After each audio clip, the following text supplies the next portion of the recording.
이강래의 백년TV 두 번째 시간입니다. 이강래 인사드립니다.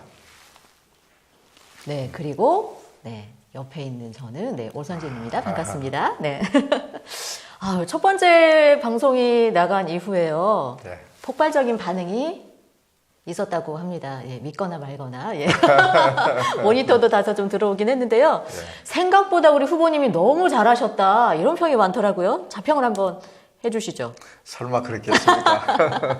이렇게 또 우리 후보님이 겸손하시다니까요. 예. 네. 오늘 두 번째 시간에는 사실 저희가 1회 때 마무리를 하면서 이강래의 오해와 진실에 관한 이야기를 예고를 좀 해드렸잖아요. 그래서 오늘 그 궁금증들을 좀 풀어보도록 하겠습니다. 네, 첫 번째 오해입니다. 네, 사실 우리 후보님께서는 3선을 내리하셨잖아요. 16, 17, 18대 이렇게 3선을 하셨는데 그렇습니다. 그 3선을 하시는 동안 한 일이 없다 이런 말씀들을 하시더라고요. 네, 사실 정부에서 유치를 맡으셔서 많은 일을 하셨음에도 불구하고 이런 이야기들을 하고 계시거든요. 네. 이 오해를 좀 풀어주시기 바라겠습니다. 네. 저한테 이제 평소에 가장 많이 말씀들 하시는 내용이 3선 하는 동안 특히 예결연장 하는 과정에서 남원에 뭘 했냐, 또 왜 순창만 챙기고 남원은 등한시했냐, 네. 이런 말씀들을 많이들 하십니다. 그래서 그동안 남원에 했던 일들에 대해서 이제 짧게 말씀을 드릴까 합니다. 제가 국회의원이 됐던 2000년 당시에 남원 입장에서 가장 힘든 부분은 교통 문제 해결이었습니다. 예. 교통 인프라를 확보하는 게 가장 시급한 과제였는데 당시에는 고속도로가 88고속도로가 있다고 그러지만 88고속도로는 2차선 도로고 중앙분리대도 없었습니다. 그나마 88고속도로는 광주에서 대구를 가는 이 도로이기 때문에 남원 사람들의 가장 교통 수요가 많은 전주나 서울 가는 데는 아무런 도움이 되질 않습니다. 이제 거기다가 또 이 열차가 있기는 하지만 새말이 있다고 그러지만 한계가 있고 그래서 제가 2000년 당선돼서 조금 있다가 지금 88고속도로의 남원 IC에서 당시 인월 IC까지 지리산 구간은 무료 구간이었습니다.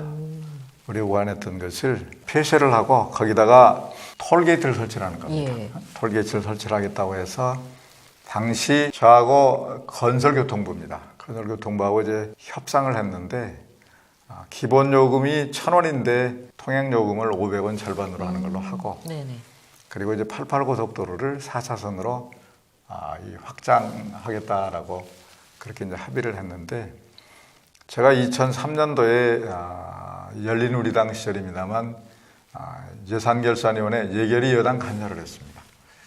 그때 보니까 2000년도에 저하고 했던 약속이 잘 지켜지지 않고 그래서 제가 이제 그 부분을 굉장히 심하게 추궁을 했습니다. 그랬더니 공무원들 하는 말은 바로 광주에서부터 대구에서부터 해들어온다고 그래요. 바로.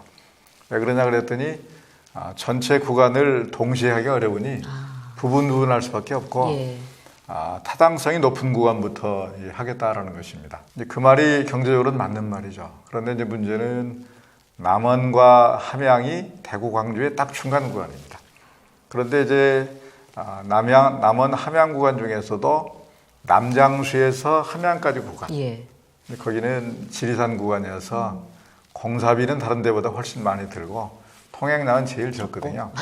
타당성만 가지고 따지면 도저히 못하는 적합하지 않은 곳이었겠네요. 제가 이제 이 부분을 강하게 사실은 밀어붙여서 이제 그거를 전 구간 할 수 있게 했고 남원에서 자동차를 가지고 서울을 가려고 그러면 전주를 시내를 관통을 해서 전주 IC까지 가야 이제 고속도로 가는 겁니다. 그런데 이제 전주 시내가 혼잡하거나 밀리게 되면 전주 IC까지 가는 데 걸리는 시간하고 고속도로 통해서 서울에 도착하는 시간이 거의 비슷한 거예요. 그러다 보니까 많이 막힐 때는 5시간, 8시간씩 걸리고 하는 상황이어서 전주하고 서울 접근로 해결하는 게 가장 어려운 과제였습니다. 전주 광양간 고속도로 이거는 이제 실시계획만 돼 있는 상태인데 제가 이것을 이제 서둘러서 조기 착공하게 만들고 그리고 이제 조기 개통하게 만들었습니다. 제가 한 4년 내지 5년 정도는 땡겼다고 생각합니다. 이제 지금은 아무 불편 없이 남원에서 바로 이제 IC에 들어가서 인터체인지 들어가서 서울까지 지금 뭐 빠르면 3시간이면 도달하는 시대에 오게 됐다는 말씀 드리고요. 그 다음에 이제 KTX 부분인데 경부선을 먼저 하니까 균형을 맞추기 위해서 호남선을 합니다. 호남선이라는 게 이제 지금 서울, 광주, 목포 하는 거잖아요. 바로. 근데 전라선은 관심이 없어요. 그래서 이제 전라선을 제가 주도해서 하게 했습니다. 그런데 문제는 이거를 하도록 결정을 해놓고 보니까 당초 계획에 남원역에 정차를 안 하는 겁니다. 그랬군요. 예. 이제 처음 거기 계획할 당시에는 거기 서울역에서 여수에까지 걸리는 시간 최단축하는 게 이제 목표이기 때문에 그랬던 거를 제가 이제 어렵게 그걸 관철을 시켰습니다. 어렵게 관철을 시켜서 남원역에 서게 됐는데 남원역에 쓰다 보니까 결국 곡성을 쓰게 되고 또 구례를 쓰게 됐습니다. 지금 남원 밑으로는 고속전철이 아니라 저속전철입니다. 그래서 88 고속도로, 전주 이 광양간 고속도로, 또 그리고 이제 전라선 KTX 남원역 정차 이로 인해서 남원의 교통 문제는 다 해결됐습니다.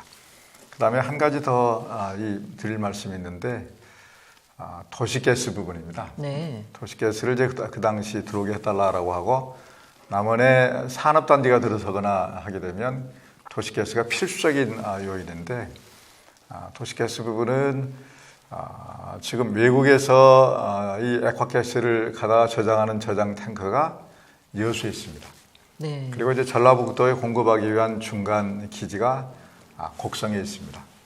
그런데 곡성에서 정읍을 경유해서 정읍에서 하나는 전주로 익산으로 군산으로 갑니다. 그러니까 곡성에서 남원을 경유를 해서 전주로 가면 남원이 도입하기가 굉장히 쉬운데 이 정읍으로 가다 보니까 이제 굉장히 어려운 상황이 됐고 그리고 이제 남원이 인구가 많고 수요가 많으면 도시가스를 최종적으로 공급하는 소매업자라고 그럽니다. 저기는 지금 전북 도시가스에서 공급을 하고 있는데 여기서 곡성에서 남원까지 큰 선을 가져와야 되는데 그럴 여력이 없는 것입니다. 그래서 일단 국비로 이것을 남원에까지 갖다 놔야 이제 그걸 공급할 수 있는데 제가 원내대표 시절에 이제 그걸 관철을 시켜서 남원 곡성에서 남원 노암동에 있는 지금 가스공사의 그 기지까지 갖다 놓고 그거를 공급하게 했다라는 말씀 드리고 현재 아마 남원 시내 아파트 단지에 도시가스 잘 들어가고 있는데 그런 과정을 경유해서 했다라는 말씀 드리고 남원에 이제 공단을 유치하거나 기업을 유치하는데 도시가스가 필수적인 요소입니다. 그래서 남원은 지금 이제 고속도로 또 이제 KTX 그리고 도시가스 이 세 가지 큰 SOC 사업을 통해서 완전히 도시 기반 시설은 다 됐다라는 말씀 드립니다.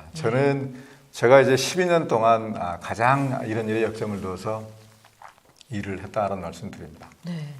그다음에 이제 또 지금 하나 오해 있는 부분이 왜 순창만 챙기고 남은 안 챙기냐는 말씀들을 많이 하시는데 설마요. 10손가락 깨물어서 안 아픈 손가락 있나요? 그런데 이제 제가 해보니까 그런 것 같습니다. 국회의원과 단체장이 손발이 맞으면 일하기가 참 편하고 쉬운데 이제 국회의원 따로 이 시장 따로에서는 어렵다는 말씀 드리고 안타깝지만 이제 제가 12년 동안 하는 과정에서 순창군하고는 순창군수하고는 호흡이 잘 맞아서 여러 가지 이제 좋은 협력적인 관계 속에서 그렇게 했는데 안타깝지만 남원에서는 그렇게 하지를 못했습니다. 그러다 보니까 이제 그런 부분들에 대한 이 사정을 아시는 분들은 다 제 어려움을 고충을 이해를 하시는데 그러지 못하고 하는 분들 입장에서는 마치 제가 순창만 챙기는 사람으로 잘못 오해를 하고 있는 것 같습니다. 말씀 들어보니까요, 정말 왜곡된 오해를 다들 하고 계시는 것 같고요. 아니, 정말 우리 후보님 덕분에 제가 이렇게 남원까지 편하게 와서 방송을 하게 된 셈이네요. 들어보니까요. 지금 그리고, 고속도로나 KTX는 전부 이제 정부가 직접 하는 국책 사업이다 보니까 저절로 되는 걸로 생각을 하는데 아유, 사실 정말 어려운 일이죠. 큰 일을 해내신 거죠. 그 부분은 이제 네. 그야말로 국회의원의 정치적인 네. 역량이고 네. 힘입니다. 예. 이제 힘이 있어야 그런 것들을 빨리빨리 해낼 수 있고 네. 여기 아마 남원역에 KTX 쓰지 않았다고 이제 한다고 그런다면 지금 상황 네. 아마 끔찍할 겁니다. 네. 제 입장에서는 이제 남원을 오고 싶어도 사실 교통편이 불편하면 네, 뭐 2번 올까 1번을 온다거나 그렇죠. 이렇게 되는데 교통이 워낙에 좋아져서요. 마음만 먹으면 사실 달려올 수 있는 곳이 됐거든요. 그래서 관광 산업에도 아마 큰 도움이 되었죠, 뭐 사실. 예, 네, 예. 네. 그렇죠. 예. 그럴 것 같습니다. 예.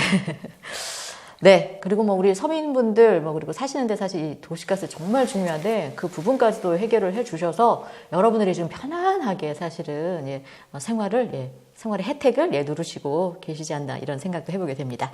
네. 첫 번째 오해 예, 풀리셨죠? 진실은 이러했습니다. 네. 다음. 도로공사 시절로 한번 가봐야 될 것 같습니다. 부모님. 예. 저는 이런 단어 사실 별로 사용하고 싶지는 않은데 이강내 게이트 뭐 이런 얘기도 있었다고 하더라고요. 예, 그 부분에 대한 오해도 좀 오늘 말끔하게 풀어주시죠. 이 사장의 동생들이 운영하는 회사가 사실상 독점해서 납품하고 있는 것으로 그때가 아마 11월 중순쯤으로 생각이 되는데요. 예. JTBC에서 그야말로 이제 터무니없는 이 보도를 해서 네. 가짜 뉴스 때문에 굉장히 많이 이제 어려움을 겪었습니다. 네네. 저희가 이제 지금 고속도로에 가로등 교체 사업하고 예예. 터널등 교체 사업을 합니다. LED로 다 교체하는 과정이거든요. 예, 예. 그런데 이제 그 과정에 제가 마치 무슨 제 동생들을 끌어들여서 네네. 제 동생들이 직접 무슨 막 사업을 하게 하온 것처럼 예. 이제 그렇게 보도를 해서 지역에 저를 아끼는 많은 분들이 굉장히 당황스러워하기도 하고 예. 또 이제 많이들 염려하시기도 하고 이제 그런 일이 있었는데 이제 그런 일이 있자마자 바로 민주노총에서 저를 검찰에 고발을 했습니다. 네. 검찰에 고발을 해서 조사가 지금은 종료된 상태입니다. 예. 종료된 상태고 이제 발표만 남아 있는 것으로 네, 저는 네. 이제 그렇게 알고 있는데 예. 그 검찰 발표가 있게 되면 모든 게 다 명명백백하게 밝혀질 것이다라는 말씀드리고 추호도 무슨 이 잘못된 일이 있거나 네. 전혀 하지 않다라는 말씀드리고 아마 그게 밝혀지면 JTBC 뉴스가 완벽한 가짜 뉴스였다라는 게 아마 드러날 것으로 그렇게 생각이 됩니다. 네. 염려 안 하셔도 됩니다. 네, 알겠습니다. 여러분 걱정 붙들어 매시기를 바라겠습니다. 네, 이강래의 오해와 진실 네 여기까지 마무리 하도록 하겠습니다. 오늘도 또 저희 같이 인사드리면서 다음 시간 또 기대를 해보면 좋을 것 같습니다. 그렇게 하겠습니다. 기억하고 계시죠? 어떻게 마무리하셔야 되는지요?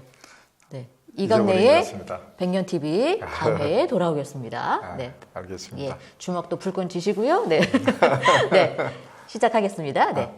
이강래의 이강래의 백년TV 다음 회에 돌아오겠습니다. 돌아오겠습니다. 네. 그리고 좋아요, 구독, 팍팍, 네. 꾹꾹, 네. 눌러주시기를 바라겠습니다. 시청해주셔서 고맙습니다. 네. 감사합니다. 안녕.